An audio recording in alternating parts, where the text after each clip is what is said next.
Hello everyone, welcome back to my channel and welcome back a new mini vlog.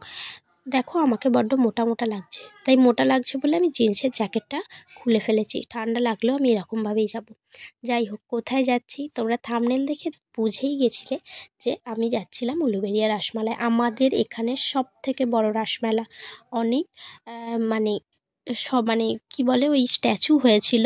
যাই হোক, আমরা সব দেখছিলাম আর ঠাকুর দেখে আমরা এই যে আমার বোন এত বায়না করছে, ওর মাথাটা নিয়ে ঢুকিয়ে দিচ্ছিলাম, আমাকে দেখা আমাকে দেখা। আর এই যে মেলা, খুব বড় মেলা হয়, তাও তো আজকে তুলনামূলক কম ভিড়। আর মেলা মানেই তো সংসার জিনিসপত্র কেনা, আমার তো কিছুই কেনার নেই, তাও একটু ক্লিপ দেখছিলাম।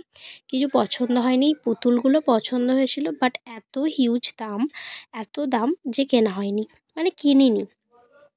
প্রচণ্ড মেলায় দাম, তাই জন্য কিছু না কিনে আমি বোর হচ্ছিলাম, আর আমার মায়েরা এইসব সংসার জিনিসপত্র কিনছিল। লাস্টে এতই খিদে পেয়েছে যে আমি একটা এগরোল কিনে খেলাম। একমাত্র এই এগরোলটাই রিজনেবল প্রাইসে ছিল, 35।